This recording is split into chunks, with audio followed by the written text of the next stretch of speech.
나는 말씀과 기도로 거룩한 삶을 살겠습니다. 나의 삶을 찢어 하나님과 이웃을 섬기겠습니다.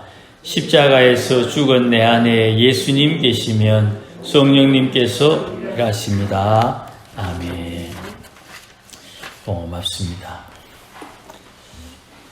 믿지 않는 사람들이 바울을 평가할 때 예수님은 기독교를 창시했고 바울은 기독교를 세웠다, 그렇게 평가하는 사람들을 종종 봅니다. 그만큼 바울의 신학이 기독교의 핵심이다, 그런 뜻을 가지고 있습니다. 바울은 사도이지만 예수님과 생을 나누지는 않았지요. 예수님과 함께 동행하거나 또 예수님의 여행길에 동참하지는 못했습니다. 그러나 그가 성도들을 핍박하러 가는 다메섹 길에 예수님을 만나게 되고 또 그 예수님께서 바울을 부르셔서 복음을 전하는 하나님의 도구로 쓰시겠다 하심으로 그가 사도라고 스스로 고백하고 또 주위에 있는 성도들 모두가 다 사도로 인정하는 것을 우리가 사도행전을 통해서 봅니다. 바울은 또 특이한 게 그는 학자입니다. 그래서 학문적인 업적이 상당히 많습니다. 그래서 성경을 나눌 때에 신약 성경은 복음서, 그리고 바울서신, 그리고 공동서신, 이렇게 세 부분으로 나눌 수가 있습니다. 우리가 이미 공부하신 분들은 사도행전의 역사서 혹은 요한계시록도 이야기하지만 요한계시록은 요한서신에, 또 사도행전은 누가복음과 연결해서 누가신학으로 묻기도 합니다. 그러다 보니까 중요한 바울서신이 신약에 아주 좋은 틀을 마련해 주는 것을 보게 됩니다. 특별히 이 신학적인 틀은 바울이 딱딱하게 학문적인 것만 추구한 것이 아니라 그는 영적인 경험도 풍성하게 있는 것을 압니다. 그가 고린도전서에서 부활체를 언급하는 것은 이건 아주 독특한 표현입니다. 그리고 그가 방언에 대한 이야기를 하고 은사에 대한 이야기를 하는 것을 볼 때에 그는 역시 영적인 깊은 체험이 있었다 하는 것을 우리가 눈치챌 수가 있는 것이죠. 그래서 바울의 신학적인 주제가 예수님과 겹쳐지는 부분이 없는데도 불구하고 오늘 본문에 등장하는 하나님의 나라라는 주제를 통해서 예수님과 바울이 공통적인 신학적인 주제를 가지고 있는 것을 우리가 확인할 수가 있어요. 예수님 가까이 있던 사도들도 하나님의 나라에 대해서 언급을 하지만 좀 다 아시는 대로 제자들은 학문을 주로 했던 분들이 아니고 그들은 신앙적인 전통과 그리고 영적인 경험, 그리고 예수님께서 말씀하신 그 내용을 가지고 신앙생활을 하다 보니까 다분히 실천적인 경향이 조금 강해요. 그렇다고 해서 바울서신이나 요한서신이 전혀 신학적인 틀이 없다는 뜻은 아닙니다. 그들이 이야기하는 것은 모두가 다 비슷한 내용을 언급하고 있는 것을 우리가 봐요. 마가가 이방인들에게 복음을 전하기 위해서 복음서를 썼습니다. 마태는 유대인들에게 복음을 전하기 위해서 복음서를 썼어요.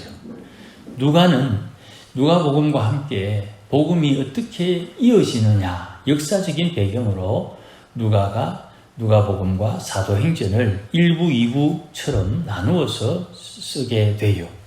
그리고 요한은 다소 신령한 영적인 입장에서 복음을 전하는데 이 내용들이 거의 다 비슷한 주제를 가지고 있어요. 그러다 보니까 바울의 신학은 조금 좀 딱딱한 느낌이 들어요. 그래서 이것을 딱딱하다 보니까 공부를 좀 해야, 좀 설명도 좀 하고 해야 마음에 와닿아요. 신학적인 용어를 씁니다. 중생, 그리고 칭의, 그리고 성화, 이것은 바울 신학의 핵심적인 단어예요. 이 세 개가 바울 신학의 중요한 요점이 되고 이것을 집약한 데가 로마서, 갈라디아서가 됩니다. 여기에 이제 앞서 말씀드렸던 부활체, 또 은사, 그리고 실제로 복음을 전한 교회의 목회에 관련된 내용들이 서신서로 이어지게 되는데 그 서신서들이 대부분 다 좀 딱딱한 신학적인 내용을 가지고 있어요. 그래서 바울 신학이 조금 어렵게 느껴집니다. 예수님께서 주기도문에서도 언급하고 또 기타 복음서에서 귀신을 쫓으시면서 언급했던 하나님 나라가 바울 신학의 중요한 주제가 됩니다. 특별히 바울 신학의 중요한 것은 우리 목사님들이, 한국교회 목사님들이 우리는 그 서당에서 공부하던 방식으로 공부를 한 게 아니거든요.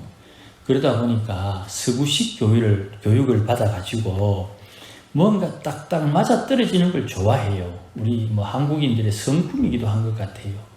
그러다 보니까 신학을 하는데도 목사님들이 조직신학, 교리에 대해서 굉장히 민감하고 교리를 중요하게 여겨요. 물론 교리라는 것이 이단을 구별하기 위한 방패입니다. 그래서 저 사람이 무슨 이야기를 막 하는데 그 이야기를 들으면서 조직신학의 틀을 가지고 있으면 하나님에 대해서 이야기하면 하나님에 대한 그 분야를 가지고 저 사람이 하는 이야기를 알아듣고 저 사람이 바른 이야기를 하는구나, 저 사람이 뭔가 좀 이상한 이야기를 한다, 이걸 판단할 수가 있는 거예요. 예수님에 대해서 이야기할 때 기독론을 가지고 저분이 하는 이야기를 들으면서 예수님에 대해서 오해하고 있구나, 예수님에 대해서 바르게 하는구나를 내가 평가를 할 수 있다 이 말입니다. 그래서 조직신학이라는 것이 기준이 되어서 신앙 교리를 지키고 교리를 가르치는 건데, 이 조직신학은 이단 시비를 붙을 때 평가하는 기준이 되는 거예요. 그러면 신앙생활에서 제일 중요한 것은 뭐냐? 역시 성경입니다. 성경이 신앙생활의 중요한 바탕이 돼요. 그래서 혹시 눈치채신 분도 있을지 모르겠지만은 저도 성경에 대해서 이야기하면서 제가 하는 설교의 조직신학적인 틀을 벗어나지 않도록, 이단 시비에 걸리지 않도록 제 스스로 점검하고 그 틀 안에서 표현하고 또 설교하려고 애를 쓰는 것입니다. 누구나 다 그렇게 예를 들어요.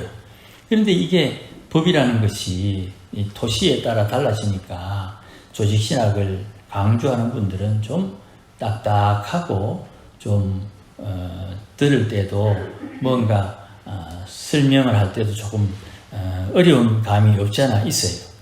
오늘 본문에서 이런 내용들을 좀 제거하고 말씀의 본질에 대해서 좀 살피려고 합니다. 오늘 본문에 보니까 바울이 아침부터 저녁까지 강론했다, 강의를 했다, 설교를 했다, 그렇게 말하고 그 설교의 주제가 하나님 나라를 증언했다, 그렇게 말씀해요. 하나님의 나라를 이야기하는데 그 근거가 뭐냐 하니까 23절에 모세의 율법과 선지자의 말을 가지고 그랬습니다. 모세의 율법과 선지자의 말을 가지고 하나님 나라를 증언하는데 그 핵심이 예수에 대해서 권하더라 그랬죠.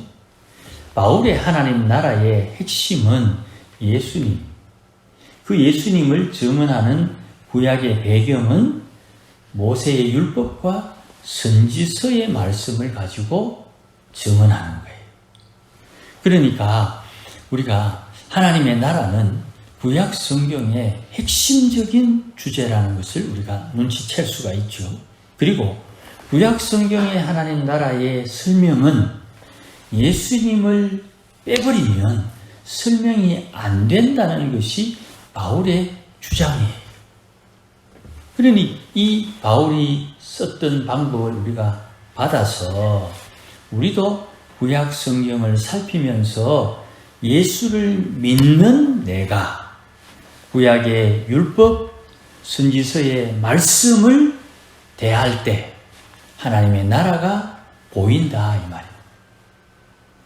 하나님의 나라 말을 하지만 그 하나님의 나라는 어떻게 이해되고 깨닫게 되느냐 하면 첫 번째, 예수 믿는 내가 구약의 모세의 율법과 선지자의 글을 가지고 하나님의 나라를 깨달을 수가 있는 것이에요.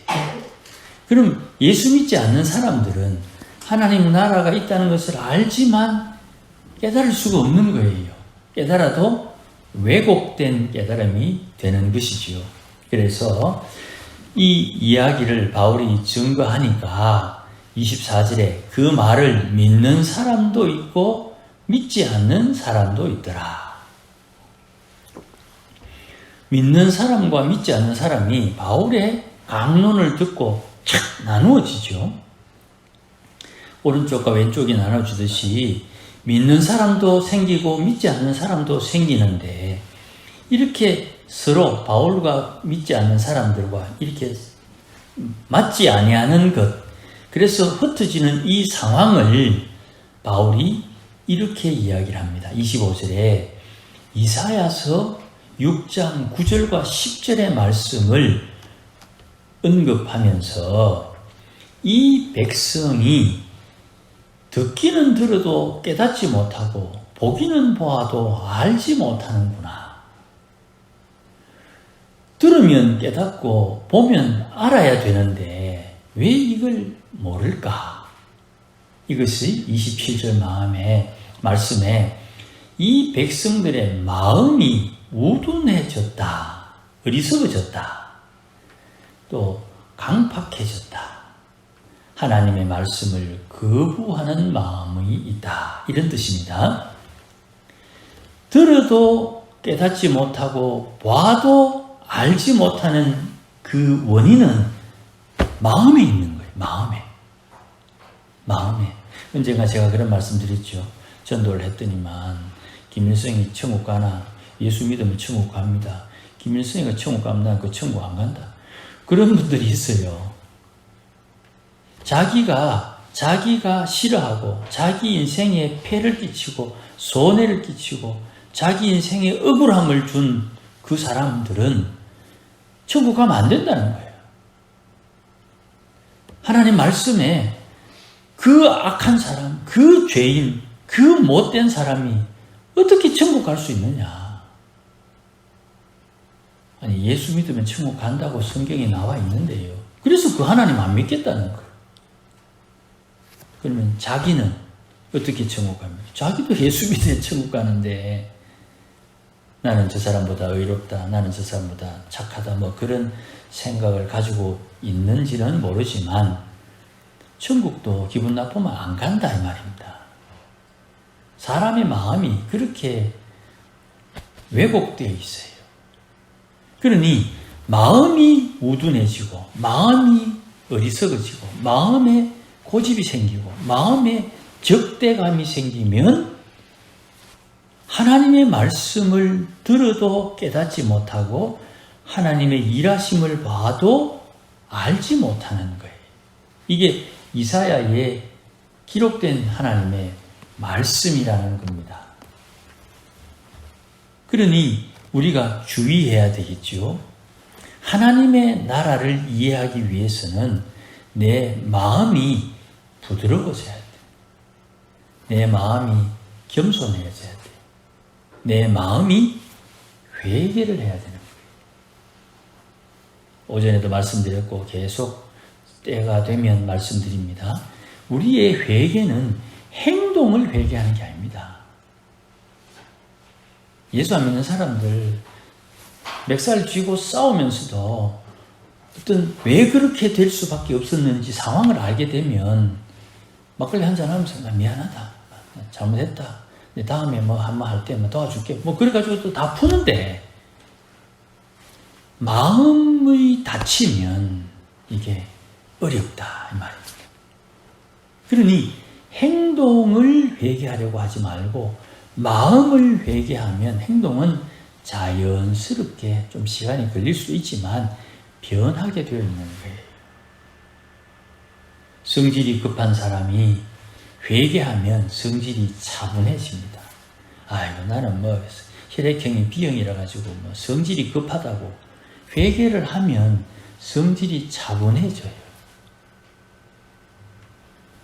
그러니 회개하는 기준이 이 세상의 윤리 도덕이 아니고 하나님의 입에서 나온 변치 않는 말씀, 그 계명이 내 회개의 기준이 되면 나는 하나님의 말씀에 온유해져서 길들여져서 하나님의 말씀이 인도하는 대로 순종하며 살게 되는 것이 여기에 시간이 좀 필요할 수 있어요. 그러나 인내해야 되는 것입니다. 하나님 사랑합니다 해놓고 돌아서서 예수님 모른다고 3번 부인하잖아요. 그 베드로가 예수님 3번 부인했다는 것을 초대교회 온 성도들은 다 알고 있었어요. 아이고 쪽팔리라. 그러니 그 베드로도 예수님을 3번 부인했다. 그런데 예수님 용서해줬다. 회개했다. 그 은혜를 나도 그렇게 믿어야 되겠구나. 나도 실수해도 또 예수님 앞에 나가야 되는구나 하는 것을 산 교육이 되는 것이죠. 그래서 바울이 2년 동안 여기서 가택연금되어서 사는 동안 자기에게 찾아오는 사람을 다 영접하고 그들에게 그는 하나님 나라를 이야기하면서 예수님을 증거했던 이 이야기를 언급을 하고 31절 말씀에 하나님 나라를 전파하며 주 예수 그리스도에 관한 모든 것을 담대하게 거침없이 가르쳤다. 이렇게 언급을 하는 겁니다. 주기도문에도 보면 하나님의 나라가 임하옵시고 하나님의 나라가 임해서 하늘에서 이루어진 하나님의 뜻이 이 땅에 이루어지는 겁니다. 누구를 통해서 이루어집니까? 하나님의 교회를 통해서. 교회는 누굽니까? 예수를 믿어 성령을 받아들이고 성령을 내 마음에 모시고 있는 성도 한 사람 한 사람이 교회요. 성도가 모여서 교회요. 성도가 예배 드릴 때 그 집이 예배당이 되는 것입니다. 그 예배당을 교회라고 부르는 거예요. 그러니 하나님의 나라를 전파한다. 그 전파하기 위해서는 모세의 율법, 그 율법의 핵심은 십계명입니다. 그 계명을 마음에 새기고 그 계명을 따라 사는 선지자들의 그 행실을 통해서 하나님의 나라를 증거하고 이 나라가 하나님의 나라가 주의 나라다. 주의 나라. 예수님이 다스리는 나라다. 여기까지 언급을 하고 가르치게 되는 것이 아무쪼록 바울이 가르친 것 하나님의 나라입니다.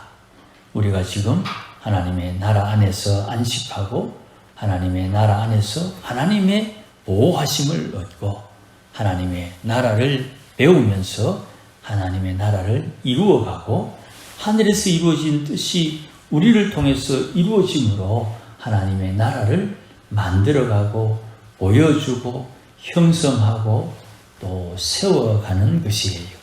아무쪼록 믿음으로 사는 우리의 마음의 관심이 내 인생의 주인은 누구요? 예수님. 나는 이 세상에서 무엇을 합니까? 하나님의 나라를 이루며 산다. 여기에 우리의 마음을 잘 쏟아서 하나님의 영광을 보는 우리 모두가 되시기를 주의 이름으로 축복합니다. 기도하십시다. 하나님 아버지 고맙습니다. 우리의 은행 심사를 통해서 하나님의 나라를 이루며 살도록 도와주시고 이 하나님의 나라를 이루기 위하여 예수님 마음에 모시고 주를 따르며 주를 섬기는 하나님의 본속들이 되게 하시되 주님 율법에 나온 이 계명을 통해서 오늘도 하나님을 사랑하는 방법대로 하나님을 사랑하며 주를 섬기는 온유한 주의 권속들이 되도록 복에 복을 다하여 주시옵소서. 예수님의 이름으로 기도하옵나이다. 아멘. 이제는 우리 주 예수 그리스도의 크신 은혜와 하나님 아버지의 극진하신 사랑과 성령님의 감화 감동 위로 충만하심이 오늘도 하나님의 나라를 이루기 위하여 예수님 믿음으로 주의 인도하심을 따라 하나님의 뜻을 이루며 살기를 소원하며 다짐하는 모든 믿음의 권속들 심령 위에, 가정 위에, 일터 위에, 자녀들 위에, 기도하는 기도의 제목들과 우리 교회 위에 이제로 영원토록 함께 계실지어다. 아멘.